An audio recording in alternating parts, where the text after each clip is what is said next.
Fala pessoal, tudo bem com vocês? Deu Palmeiras no Choque Rei dentro do Morumbi. O São Paulo jogou bem, teve volume, mas não foi competente. O Verdão, por outro lado, cirúrgico, efetivo, foi lá e venceu o jogo, em duas falhas do zagueiro Arboleda. Que tarde do zagueiro Arboleda. E o Abel Ferreira, hein? Sempre na pauta. Chega mais, eu sou o Chico Garcia, inscreva-se no canal e vamos juntos!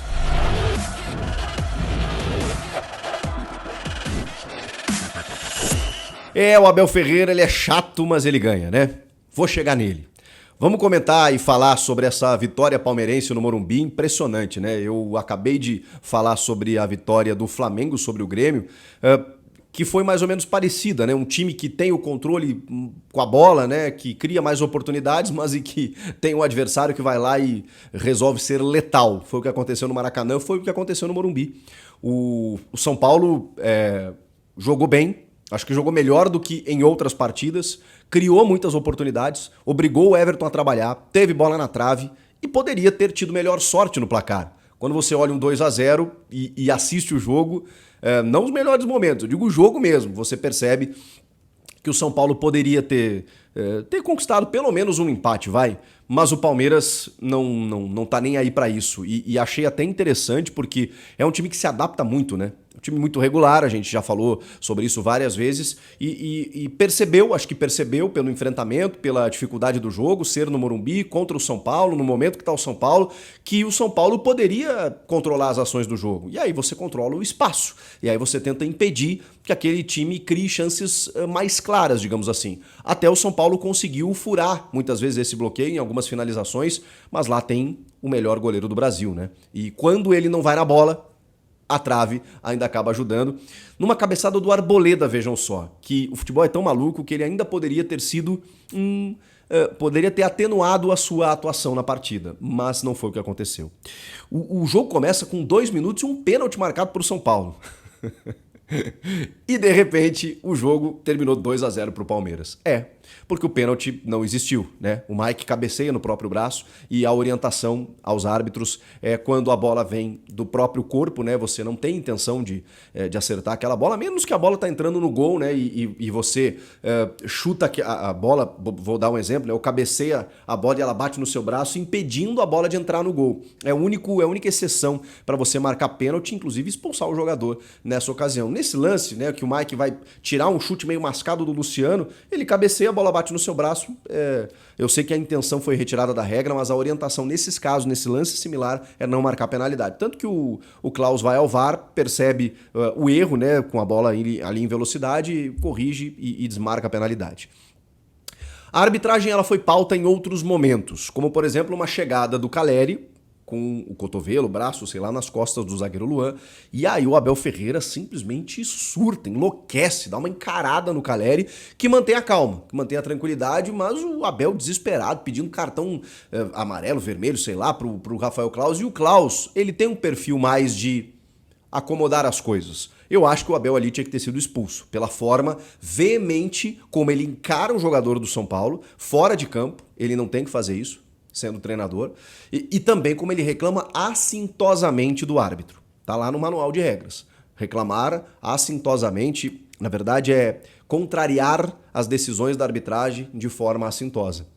Então ali seria um cartão vermelho, o Klaus opta por um amarelo para tranquilizar o jogo, depois tem uma outra reclamação no segundo tempo em que ele vai lá e dá pro João Martins e o Abel tá invadindo, saindo da área técnica e tal, e o Klaus, calma, não falei com você. Então teve muita paciência o Klaus com o Abel Ferreira. Acho que também por conta dessa máxima de que o Abel fala que é perseguido e tal, então o Klaus deu muito. O limite para a expulsão do Abel nesse jogo ele foi muito alto, né? O Klaus não queria expulsar o Abel, ele tinha que fazer algo muito grave. E aí a gente entra num outro debate que até não queria falar muito aqui, mas enfim, né? O que eu vou fazer? O Abel, ele é, como ele mesmo disse, essas duas figuras. Ele é um cara intenso, chato e tudo mais, mas que quer ver o time dele vencer. Tá bom, já entendemos isso. Mas não é isento de crítica, né?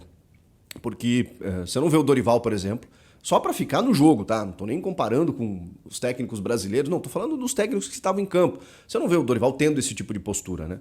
Mas enfim, os palmeirenses ficam bravos, né, quando a gente fala disso do Abel, porque isso não tô tirando aqui a competência dele, a capacidade dele, não é nada disso. Mas enfim. ele realmente passa do ponto em algumas situações. E eu acho que é tudo pensado, né? Quando ele chuta o microfone, ele sabe o dano que isso vai causar. E ele faz isso no momento em que está sendo atacado, né? Para dar uma esfriada no jogo, para atrair o foco para ele. Eu acho que ali, até porque ele já fez isso outras vezes, né? Num clássico contra o São Paulo com o Lisieiro. Então, assim, me parece um padrão. E cabe, né, aos árbitros coibir ou não. Tá bom, vamos encerrar o capítulo Abel Ferreira, né? Só para deixar registrado aqui. Até porque eu não achei que a chegada do Caleri fosse algo parecido, do jeito que ele reclamou, parecia que ter sido uma agressão, assim, uma calamidade, que o Caleri tinha que sair preso e tal. Aí termina o jogo, os dois se abraçam. Então, assim, vejam que o juiz terminou, apitou, o Caleri foi lá, eles conversaram e tudo mais, provavelmente o Abel pediu desculpas e tal. Então, assim, é tanto do jogo que eu tenho a impressão que tá tudo dentro de uma cartilha para, né, você movimentar o jogo nesse aspecto. Mas aí, o Arboleda recebe uma bola na entrada da área e dá no pé do Gabriel Menino. E aí ele tira lindamente, isso a 9 minutos, o pênalti, né, que foi revertido foi a 2. O Gabriel Menino tira lindamente o Gabriel Neves, que deu um carrinho, foi parar lá em Cotia e chuta no ângulo do Rafael. Indefensável, Palmeiras na frente. São Paulo continuou propondo o jogo e o Palmeiras especulando. Tem uma bola que chega no Arthur, aqui aliás o Arthur fez um jogo espetacular em termos defensivos, porque o Caio Paulista sobe por aquele lado, né? E o Arthur foi incansável. Que jogador está se tornando o Arthur nas mãos de Abel Ferreira? Porque ele era um jogador mais leve, mais livre para construir o seu jogo ofensivo no Bragantino, e no Palmeiras não dá, né? Você só é titular se você tiver compromissos, responsabilidades. E o Arthur é impressionante. Ele tem feito gols, ele tem participado, ele quase marca um terceiro gol nos acréscimos num passe do Hendrick lá pelo lado direito, que ele chuta de pé na direita, a bola passa do lado da trave. E defensivamente, sem a bola, ele fez um jogo espetacular. Zé Rafael, um gigante. O Veiga tecnicamente fez um jogo mais abaixo no que a gente espera do Veiga, mas o Zé Rafael jogou por todo mundo ali no setor. E vale lembrar que o Palmeiras estava desfalcado da sua zaga considerada titular, Gustavo Gomes e Murilo. O Murilo tá machucado, já tem um tempo que o Luan tá jogando, mas o Gustavo Gomes, né, o capitão, ele foi uma ausência sentida. E mesmo assim, dá para explicar um pouco porque o Palmeiras sofreu mais defensivamente nesse jogo. Mas mesmo assim conseguiu resistir e o jogo terminou baliza zero, como eles chamam, né? Naves foi o escolhido para atuar ao lado do Luan e depois entrou o Jailson no segundo tempo. Já vou falar das trocas também, porque aí vem o segundo tempo e aí o Arboleda teve uma outra falha que ele quase perde a bola para o Rony que ia tomando a sua frente numa arrancada.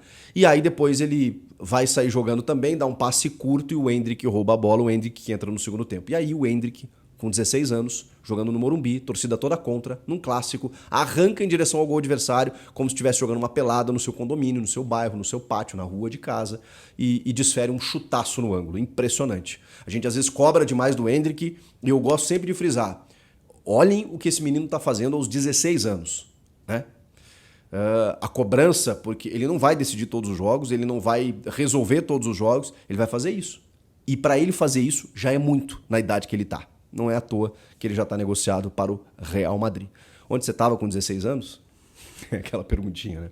Enfim, e ali o Hendrick mata o jogo, né? Mata o jogo. Só que antes disso era bola na trave, o Everton defendendo e o São Paulo, acho que, como eu disse, né, fez um jogo interessante. O Rodrigo Nestor acaba entrando no segundo tempo. O Juan também entra no lugar do Alisson. Alisson fez um jogo abaixo, de novo. O Rodriguinho no lugar do Michel Araújo. E o David no lugar do Luciano. O David também tem um lance polêmico no final da partida em que ele segura o pescoço do Arthur. Ali é expulsão. Mas, como eu disse, o Klaus tem uma mania de acomodar um pouco mais as coisas, do limite dele ser alto. E como eu falei do Abel, vale para esse lance também. Não tinha porquê. E cabe ao VAR também, tá? O VAR também poderia ter chamado por ser um lance de cartão vermelho. Ali, pra mim, a expulsão, segurar o pescoço do adversário, agressão. Não tem. Não tem conversa. Ali seria expulsão, é mais um erro da arbitragem do Klaus, que pode ter reclamação dos dois lados. E o Abel Ferreira até elogiou, né, o Klaus ao final do jogo. Exatamente porque ele controlou, né, um Abel que estava descontrolado à beira do campo.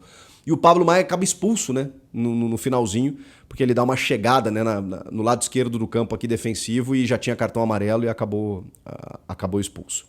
Enfim, E aí o Abel Ferreira, que eu já falei que botou o Jailson na do Naves, botou o Fabinho na do Veiga, botou o Rios na do Menino, que tem sido uma troca constante, né? E o Menino fez um golaço, cara, impressionante. E aí botou o Endrick na do Rony e o Breno Lopes na do Dudu. E essa talvez seja a substituição mais polêmica, né? Eu até falei recentemente, cara, impressionante. O Breno Lopes deve fazer algo muito incrível nos treinamentos e entregar algo nos jogos que muitas vezes a gente não vê. Hoje ficou mais evidente, tá? Porque ele é um remanescente daquela Libertadores de 2020 em que muitos jogadores acabaram saindo. E o Breno Lopes tem a confiança do Abel, é mantido e entra em quase todos os jogos. Ele tem quase 30 jogos na temporada, assim, entrando em todas as partidas, mesmo sem ser titular. São poucos jogadores que têm esse número na temporada. E o Breno Lopes hoje, vejam só, né, que ele briga, disputa, quando o Arboleda erra o passe, ele briga no alto e a bola sobra para o Endrick. Ele tem uma jogada pelo lado esquerdo também, que ele perde a passada, mas poderia construir uma boa jogada. Ele é um cara incansável, né? Ele entra com muito vigor, com muita intensidade e acaba pegando uma defesa mais cansada.